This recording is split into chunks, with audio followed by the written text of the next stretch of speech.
Hola, ¿cómo están? Bienvenidos al programa Latidos de Vida Más Allá del Cáncer. El que les habla es el doctor Absalom Montoya, con muchos años de experiencia en el campo de la oncología y sobre todo en cirugía oncológica, elaborando en una institución de máximo nivel. Hoy me he tomado este tiempo para dedicarlo a ustedes, como siempre, con ese compromiso de llevar conocimiento para una forma de prevenir la enfermedad y, de todo caso, también generar una corriente reflexiva en relación al cáncer. Estoy fuera del país, con el calor que hay acá, un calor bastante fuerte, pero bueno, eso alimenta también el espíritu para seguir laborando y seguir trabajando. Muy bien, el día de hoy vamos a tocar el tema sumamente importante que es el cáncer de hígado. Y nos preguntaremos, ¿qué es el cáncer de hígado? Como todos los cánceres, es una enfermedad maligna. Muy bien. Pero antes de eso, siempre las cositas generales que llaman la atención a nivel mundial. El cáncer, básicamente a nivel mundial, ocupa el sexto lugar de los cánceres a nivel de los varones y es la tercera causa de muerte a nivel general. Se habla que en el mundo se diagnostican alrededor de 900.000 casos nuevos al año y la mortalidad es de 800.000 casos. ¿Eso qué significa? Que tenemos que decirlo claramente, que el cáncer de hígado es sumamente agresivo, con una mortalidad muy elevada. Prácticamente el 90% de los pacientes van a fallecer. En el Perú, el cáncer de hígado sigue siendo una causa importante de muerte en pacientes adultos, en varones adultos, y sobre todo tenemos mayor presentación de estos cánceres en las regiones amazónicas. Sobre todo ahí que, bueno, no hay todavía un sistema adecuado de salud. Por tal motivo, tenemos muchas deficiencias en cuanto a los controles epidemiológicos en relación a la hepatitis B, que es el causante. Asimismo, también decirles que lastimosamente no tenemos una data eh, sincera, clara, en relación a la casuística del cáncer. Muy bien, antes de iniciar un poquitito más, quería iniciar el tema de la enfermedad, quisiera hablar que es el hígado. El hígado es el órgano más grande del ser humano que se localiza en la parte derecha del abdomen, o sea, vale decir, está por debajo de la costilla en la parte derecha. Esto es importante porque nos permite orientar un poco cuando nuestro diagnóstico, cuando hay alguna molestia. El hígado tiene varias funciones. Dentro de esa función se encuentra la producción de la bilis. ¿Y la bilis para qué sirve? Para la digestión de la grasa. Asimismo, también sirve para el metabolismo de los fármacos que uno lo ingiere por X razones, el alcohol y también el metabolismo de las toxinas, ¿no? Es una máquina que limpia, como se dice criollamente, y al mismo tiempo genera. También es importante para el almacenamiento de las vitaminas y el glucógeno. Y un factor sumamente importante es en la síntesis de algunas proteínas plasmáticas y los factores de la coagulación. ¿Y eso por qué les pongo énfasis en factores de la coagulación? Porque vamos a ver que cuando se altera la función del hígado, vamos a ver también alteración de los componentes de la sangre o la coagulación. Muy bien, entonces, hecho esta pequeña síntomas como síntesis como resumen, pues ahora vamos a ver los factores de riesgo. Los factores de riesgo son en general la hepatitis B y la hepatitis C. La hepatitis B es un virus que se va a adquirir por fluidos o por contacto sexual, mientras que la hepatitis C se le va a adquirir por transfusiones sanguíneas o está descrito en los procesos de las hemodiálisis. También uno de los factores de riesgo es la cirrosis hepática por alcoholismo, las hepatitis y el hígado graso no alcohólico.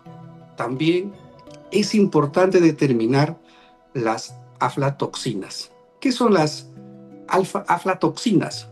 Las aflatoxinas son unas sustancias o tóxicas que se encuentran en los hongos, que se encuentran en los alimentos mal almacenados. Es importante también porque esto es producido por unos hongos como el Aspergillus, les conoce, Aspergillus flavus, el Aspergillus parasiticus, etcétera. Eso lo determinamos con la literatura. pero es elemental porque crecen en los cultivos como el maíz, el maní y algunas nueces, adicionalmente algunas semillas como las semillas del algodón. Pero básicamente para que este proceso se dé, tiene que estar en zonas cálidas o en zonas húmedas. Y lo malo de todo esto es que estas sustancias tóxicas son resistentes al calor. Por tal motivo son completamente dañinos que hay que tenerlo en consideración. Asimismo también tenemos las diabetes y la obesidad. En cuanto a la diabetes, es la diabetes tipo 2, es la que es la no insulino dependiente. Un factor de riesgo adicional es el consumo exceso del alcohol, ya lo hemos dicho previamente, y otro también es la hemocromatosis genética. Algunas personas que lo padecen, esto viene de padres a hijos, esto es una alteración en cuanto a la absorción del fierro del tejido gastrointestinal que traduce en una abundancia del fierro, entre comillas, en los órganos. Y los órganos que sirven de depósito es el hígado, sobre todo es el hígado, el estómago y el páncreas. Entonces vamos a ver que este tipo de alteraciones con tendencia genética tienen un tipo especial de tratamiento. Al haber una concentración muy grande, adelantamos un poquito la opinión, lo que hacemos es extraer sangre como sería de una donación de sangre tan común, digamos. Eso es el tratamiento. Y en cuanto a los jóvenes, se vincula obviamente a infecciones congénitas o adquiridas, siempre la hepatitis virales y los trastornos hereditarios como en todo cáncer. Cabe mencionar, para no un poquito alterar, digamos, o asustar, las hepatitis A no son las que producen este tipo de enfermedad. Las hepatitis A tienen otro concepto en cuanto a la génesis de la enfermedad. Es causado por ingesta, por una situación contaminada con heces, y se traduce en episodios agudos, pero que requieren tratamiento mucho más rápido. Pero no es el causante, oficialmente hablando, del cáncer de hígado. Muy bien. Entonces, como ya hemos enfocado los factores de riesgo, ¿qué podemos hacer para prevenirlo? Obviamente que para prevención depende de muchos factores. Depende de un sistema de salud que esté alerta cuando hay este tipo de situaciones y sobre todo para una prevención primaria en cuanto a la vacunación por la hepatitis B, sobre todo en la infancia.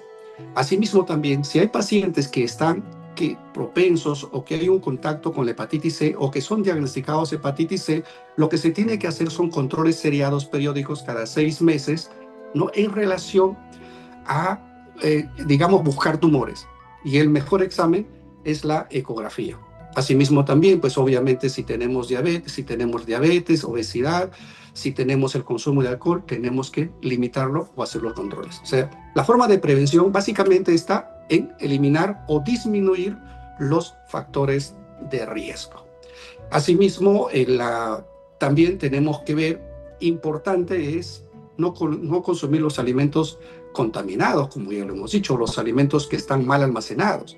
Definitivamente tenemos que ver la calidad del alimento, muchas veces hay que ver la fecha de vencimiento, la procedencia de los alimentos, que es sumamente importante en esto, que corresponde a cada persona, no corresponde en este mundo del comercio, no corresponde a las entidades. Y cuando hay un desgobierno, definitivamente ni siquiera se verifica, no hay un sistema de verificación de los alimentos, ¿no? Todo sale al mercado y correspondería a nosotros mismos hacer ese filtro, digamos así.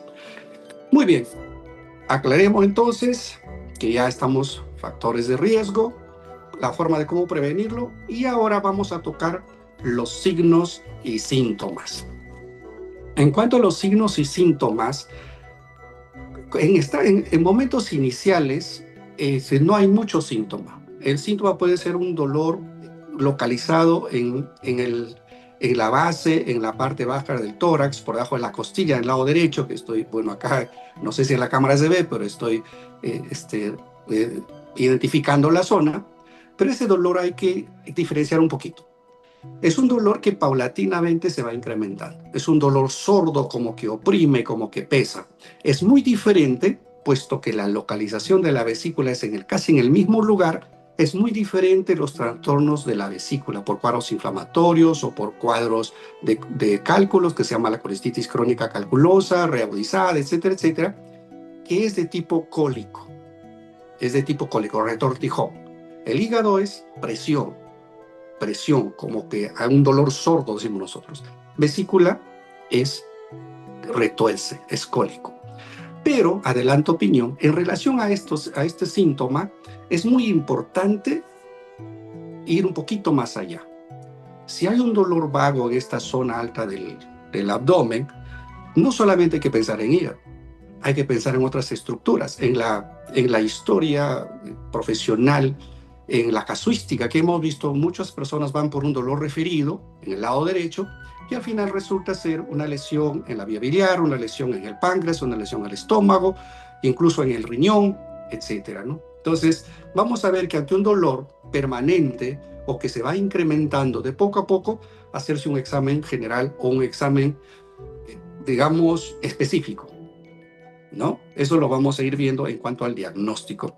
Asimismo, también hablábamos que el hígado tiene muchas funciones, sobre todo de la bilis, porque el hígado es como un árbol cuyo tronco está hacia abajo y va hacia el intestino, y lo demás son como ramas. Esas ramas en un árbol se traduciría en lo que se llama un segmento del hígado. Entonces, por dentro hay unos canalículos por donde circula la bilis. ¿Qué pasa si eso se obstruye? Entonces la bilis empieza a almacenarse, ya no se elimina hacia el intestino, por tal motivo se queda en la sangre. ¿Cómo se traduce? Las escleras se ponen amarillas o también la piel se pone amarilla. Eso en el término médico se le conoce como ictericia. Asimismo, también en casos avanzados, el hígado no funciona adecuadamente, por tal motivo empieza a acumular líquido. Entonces la barriga empieza a crecer, empieza como la cirrosis, tan similar, empieza a crecer y acumular líquido. Eso se llama ascitis.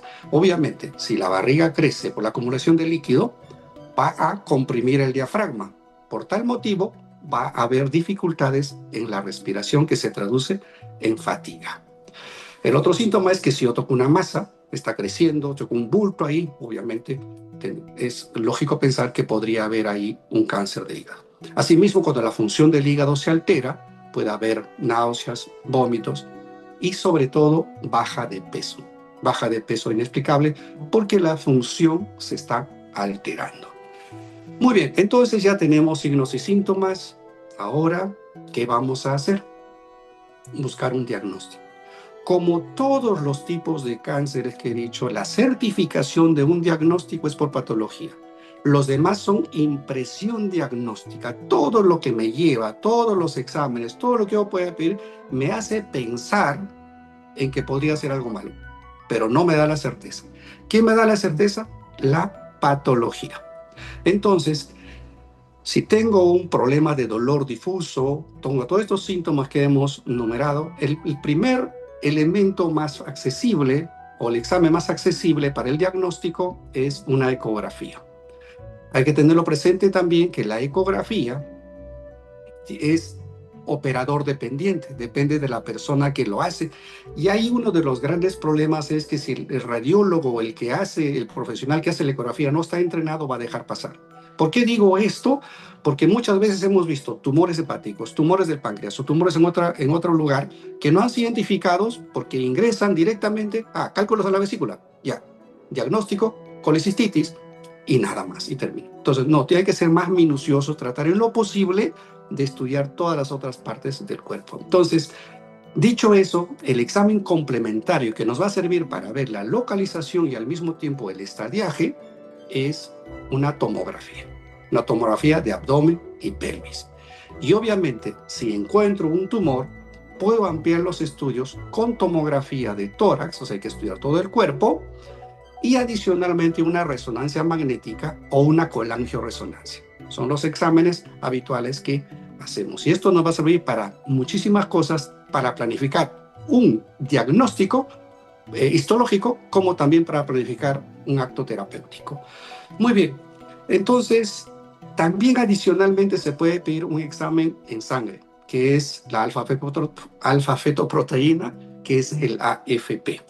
Entonces, una vez que tengamos estos estudios, podemos determinar, ojo, si es un tumor propio del hígado o es un tumor que vino hacia el hígado. Entonces, vamos a regresar.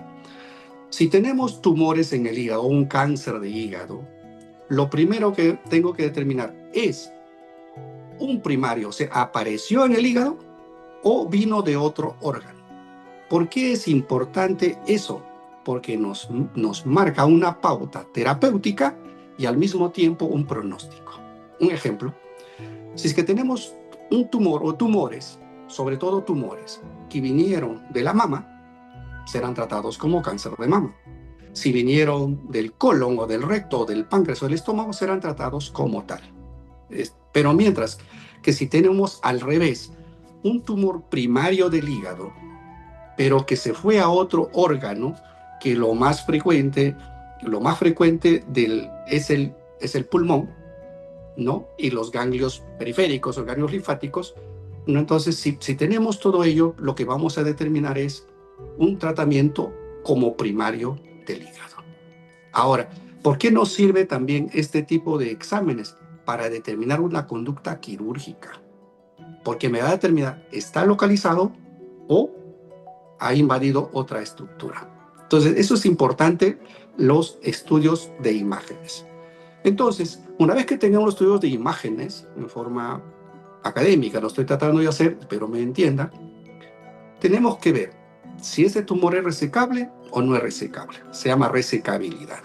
Si con las imágenes es resecable, se puede obviar la biopsia, ir directamente a la resección quirúrgica, al tratamiento.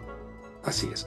Si no, si vemos que hay muchos tumores o el tumor ha invadido otras estructuras, hacemos una biopsia. Y es una biopsia dirigida ya sea por ecografía o ya sea por tomografía. Eso lo hace el radiólogo oncólogo. Y no hay que tener miedo a eso porque lo que tratamos es de ponerle apellidos a esos tumores.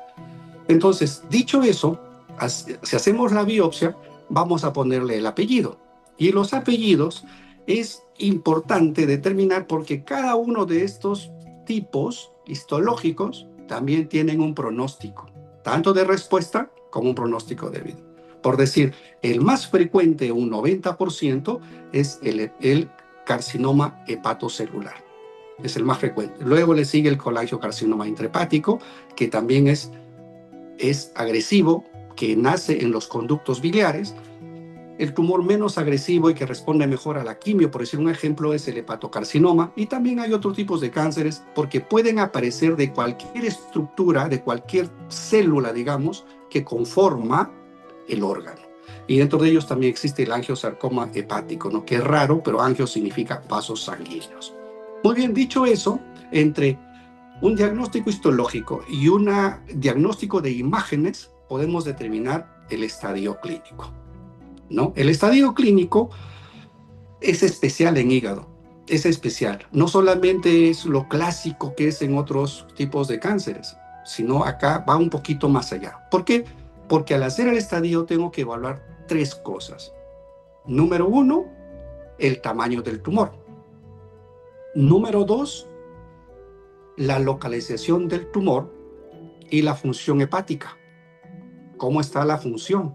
Y número 3, el estado general del paciente. Entonces, como altera la función, puede haber un tumor pequeño localizado en un área que no lo puede extirpar y que ha generado un compromiso general del paciente y ha alterado la función del hígado. Entonces, en ese equilibrio es el que tenemos que determinar una conducta terapéutica. Pero lo que sí, en relación a eso puedo decir, como todo, el estadio inicial es más favorable, digamos, tiene mejor pronóstico, es cuando está localizado tumores menos de 2 centímetros, que tranquilamente, digamos, en el ejemplo que dice como un árbol, se puede resecar esa rama que corresponde. No se trata solamente de sacar el tumor, sino hay que resecar toda el área que corresponde a un segmento o a un lóbulo del hígado. Pero para hacer esos procedimientos, el hígado restante tiene que estar sano. ¿Por qué? Porque tengo que pensar en la función del hígado.